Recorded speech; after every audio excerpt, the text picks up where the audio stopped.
Hey everyone, it is Poober here for episode 16, and thanks so much for joining me lately, especially because we've been doing a very tedious process of getting my science factory up and running.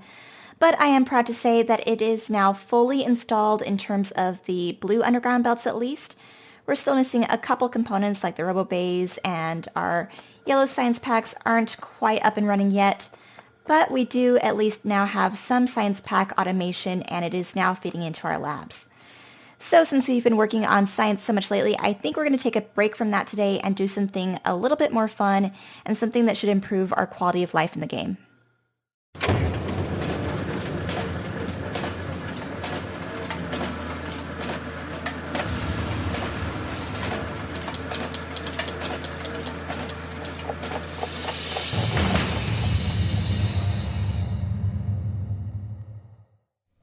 So what is more fun than manually installing science packs into our assembler machines for hours and hours like I did last episode? Well, I'm hoping today we can finally get the blue circuit machines turned on like we installed last episode.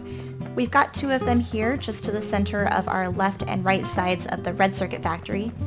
And they're pretty much ready to go. We just have to install one last pipe to allow our sulfuric acid to feed into the assemblers. So we're going to go ahead and do that now. So let's check and make sure that all of the assemblers are getting all of the products it needs to get the blue circuits built. This side looks good so far. Let's check out the right-hand side. And there we have it. It's working, and we finally have blue circuits getting produced. Granted, it's not a whole lot, but we can add to this and increase production in the future. But what I'm really excited about is not only can we get yellow science packs started with blue circuits now, but I really just want enough of these to build up over time so we can get power armor started. And once we have power armor, of course, we can get all of the components that go into it. For starters, we can have night vision goggles, and then the batteries, even the portable solar panels. And what I'm really excited about would be the exoskeletons and then the personal robotic bay. So I'm going to go ahead and let these build up, and then we can get started on those things. Well, check it out. We finally got some blue circuits building up on our belt here. I don't have it feeding onto our main bus yet because I think I want to rearrange where our products go first before I go ahead and get it into the main bus lines. But I also have some blue circuits in my pocket here, and we're going to use these to build the power armor. And I'm actually going to be doing it in an assembler machine that I'll put down over here next to our underground belt assemblers. And I think I'm going to do that for a couple of the other components that are going to go into the power armor as well. And we're just going to manually feed the blue circuits into it as well as the other supplies instead of feeding from a main bus. So let's put our power armor machine here. And this does take about 20 seconds to craft, and it takes a lot of things. So steel, blue circuits, of course, and then electric engine units. So I'm going to grab those straight off of our science pack production area. We've got many just right here sitting idle. And that's 35. Let's grab a couple more just to be safe because we might build a couple other things. And then we're going to just put these into the machine itself. So let's do a stack of those. Let's do a couple of those and a stack of steel. And then of course we need an output box. Right there will be fine. And I do want to put a condition on it. Hopefully I can beat it before it's done making it.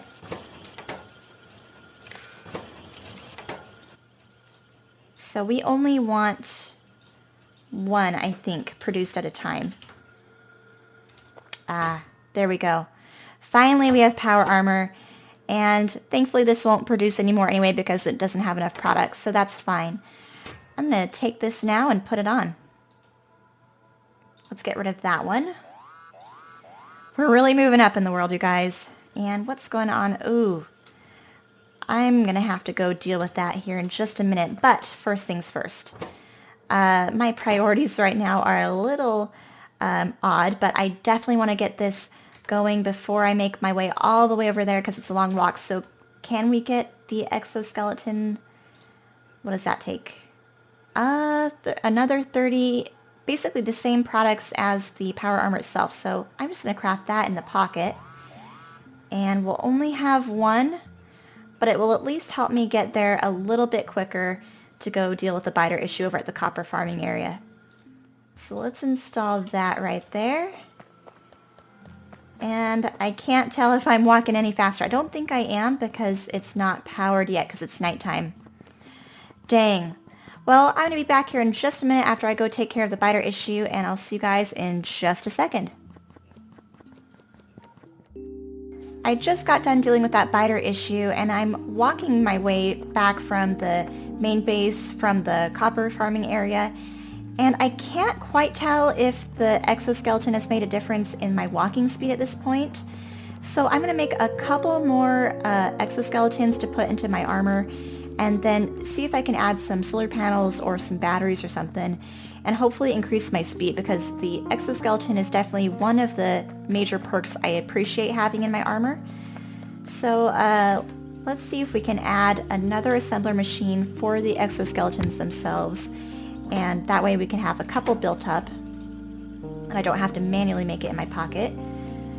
So we're going to do a power pole there for electricity, and then let's put in a recipe so I remember what goes into it, although I think it's pretty much the exact same thing like I mentioned for the power armor itself. So here we go. Yep, so let's put in a stack of steel, and then we need more electric miner drills, and then we can add in what we have of the blue circuits. So let's grab a couple more, and I'm just going to manually insert everything by hand like I mentioned earlier at this point, but I will have everything automated at some point, I'm hoping eventually. I just am a little impatient at this point. So let's put in our stack of those. Oh, and that area won't work for my output box. Let's put it right there instead. So I think I want to cap these out at 2 at a time maybe. So if there are less than 2 exoskeletons, then this will turn on. So let's grab that. And then what does it take for, I think I want batteries over the solar panels. I've actually already got 2 of these in my armor. I built these just on my way to the farming station, and it doesn't output a whole lot. Let's see. The batteries do output 100 megajoules, and the portable solar panels output 10 kilowatts. So whatever the conversion rate is on that, I'm not 100% sure. But let's grab that. Let's put the other 2 now in here. We can stack these up like so, and then the batteries themselves take, again, more processing units, and then steel and batteries, and of course the battery MK2s require the regular batteries themselves. So let's start to just automate this stuff. So this will be regular batteries. We're going to input steel, and I do have batteries automated on the belt line up here. We're just going to grab a couple. And let's see, that gave us 138. Let's grab a little bit more. And I'm going to grab some more steel for my pocket as well.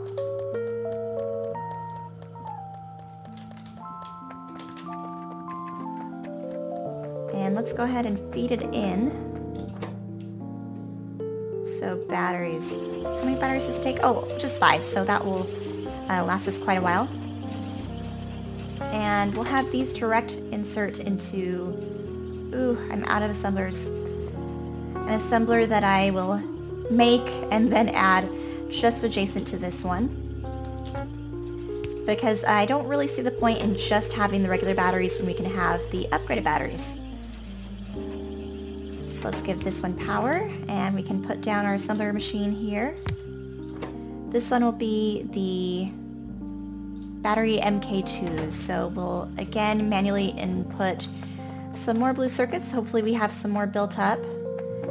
A big bottleneck for our blue circuits, and actually anything that is used in this factory of our bigger base in the octagon here, is the fact that I don't have a good supply of our main resources. So even though we have our stations dropping off the resources here, One huge issue is that we can't keep up with our iron plate, which is in this line here that feeds onto the belts. So this is one thing I'm definitely going to upgrade as soon as possible. I think I want at least 4 belts devoted to iron plate instead of just 2 lines. And that will help with some throughput a little bit. But that's why our green circuits and our iron plate and therefore red and blue circuits are kind of bottlenecked at this point. Let's in fact take a look at our mini base, which is where we have our iron plate getting delivered. And you can see the furnace section for our iron plate and basically everything definitely needs to be upgraded. It's very outdated at this point in the game. So if we don't do it next episode, it'll probably be the episode after that where we upgrade our furnaces and do something really nice. But in the meantime, like we said, today's episode is just devoted to improving the game experience for me. And that way, some of the mundane things that we need to do will be a little bit easier. So, looks like we're not even producing any more blue circuits at this point, and that is an issue with our green circuit production, like I mentioned, which is too bad. But hopefully our little train will be supplying some more plates in just a minute here. In the meantime, let's go ahead and put these into the... Oh, it's this one here, actually. Into that machine. And we need a box. Again, outputting our product. And let's cap this off as well. I think I don't want to do too many. Let's say if we have less than 2 batteries on hand at a time, it will work. So this requires 3 more of the regular batteries, and why aren't these working? Because I'm out of steel. So that's a easy problem to solve, actually. So just 2 more, and I'll be able to have the upgraded battery to put into my power armor now. And I think that should help a little bit. And yeah, I'm definitely not moving very quickly, but that could be because I just don't have enough power to supply the components. So hopefully this will definitely do it. It should pop out in just a second here.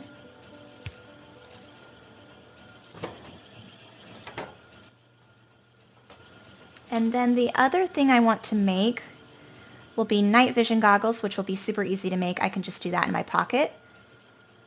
And energy shields, we can do at least 1. Why not? And the personal roboport, of course I do want that, but I don't yet have bots, so I can wait on that one. But here we finally have the battery MK2. Let's go ahead and install that into my armor. And I would say I'm walking a little bit quicker with that, maybe.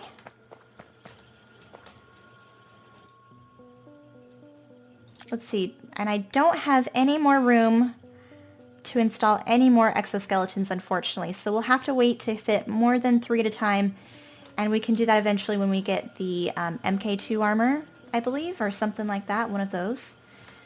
But at least we can install a shield there, and we can fit in more batteries as we get them. And we can do our night vision goggles as well. But I think I'm moving a little bit quicker, so... Oh, and here you can see our shield is powering up, so that's fantastic. We'll have a little bit more durability. So that's okay for now. I'm okay to kind of let these stay idle.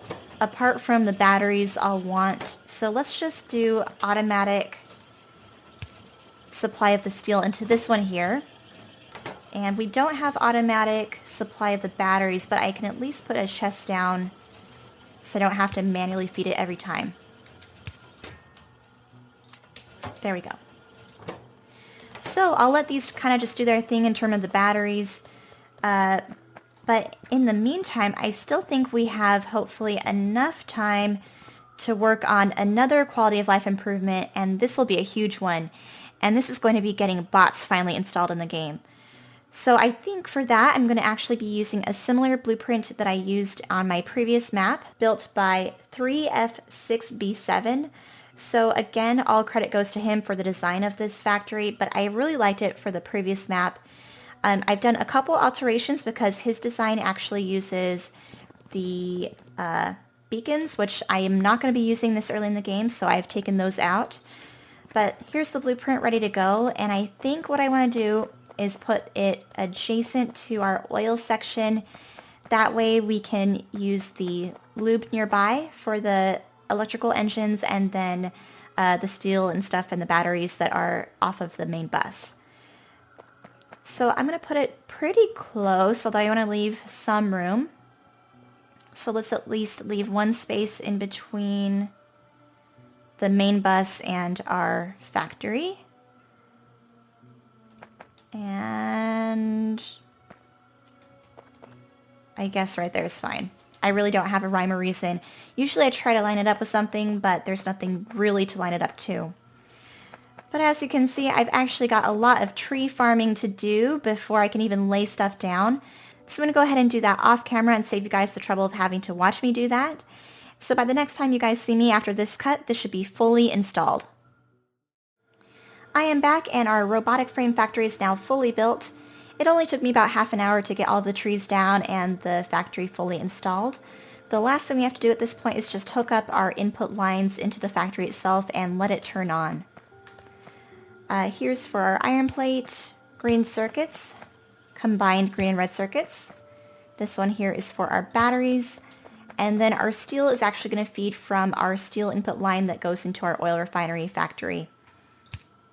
There we go. So this will take a minute to get fully up and running. I believe the original designer had beacons so that it would produce about 2 frames per second. This will get nowhere near that, especially with some throughput issues that we're having.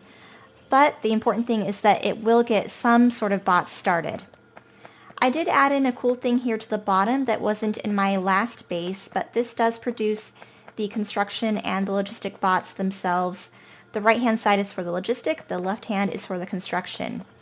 What I did though, because I don't want to overproduce these because they are so product intensive for what goes into them, is I did set requirements so that if there is a signal Z, which stands for construction robots available in the network, is less than 50, it will produce the construction robots.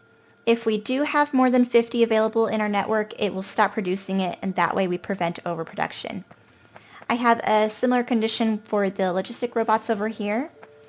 And then these feed into the robotic bays themselves, and this is how you can see the network or the circuit connection requirements for the roboport itself. So in this case, for the logistic robots on the right-hand side, available logistic bots will be X, which is why we have the signal being X less than 50. Long story short, I have smarts on here to optimize production of both sets of bots. So it looks like we have 3 construction robots available and 24 of the logistic robots, so that's awesome. We finally have robots. That means I can go ahead and make the personal roboport now. And that will take a couple components. It looks like 4. So I'm going to go back where we have our odds and ends kind of being produced over here near our science factory, and we'll add one more assembler machine to produce the roboport. And we'll put that here, and again we'll just manually feed the supplies into the assembler itself. And that will take red circuits, batteries which I don't have in my pocket. It will also take iron gear wheels, which I think I'll have produced in an adjacent factory.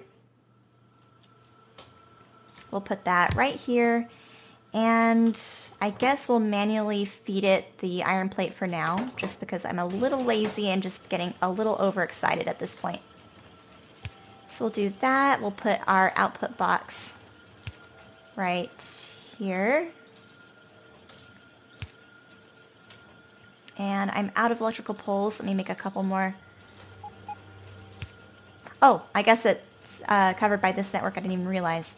Okay, so what else are we needing? Steel plate, which I can just feed in there, and then let's go up and grab the batteries from the main lines over here. Oops. And we'll direct feed those, and then we can finally get our, I think I want to get 2 personal roboports, but eventually we can recycle these to get the upgraded roboports. So let's go ahead. Can we put these in here? We'll have to move out the batteries, it looks like. And that's kind of a bummer because we can't stack any more of the battery MK2s on, but we can do a couple more solar panels to round out all of the spaces in the armor here.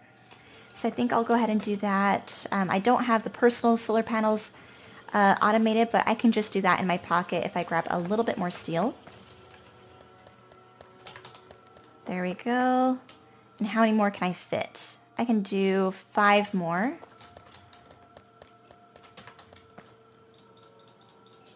So I'll let those kind of produce in my pocket. No need to make an assembler for that right now since I can be patient for that.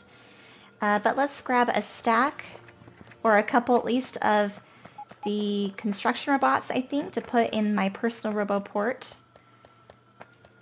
How many do I have now? Only 3. And it looks like I'm not getting as much production as I like because of a lube issue. It's just not quite producing enough. So I'm going to have to optimize the oil build, it looks like. Let's just take a look at one more thing though. Is it a oil input problem? No. I'm not 100% sure. I'll have to take a look at this off camera and see what I can do to fix it. But in the meantime, let's grab the 3 that we have available, because 3 is better than nothing. Well, in the meantime, I'm going to go ahead and let this factory build up over time. I'll eventually get to the point where I have a decent supply of construction and logistic robots throughout the base. For now, I just have the 3 construction robots, but it is still better than nothing. And with that said, we've gotten a lot done in general for this episode. We've got the robots produced now, and we've got upgraded armor and the armor components, which will make gameplay a ton easier. And the bots in particular will come in especially handy for taking down and building factories in the future. So with that said, thanks you guys as always for joining me, and I hope you'll join me for episode 17 here pretty soon.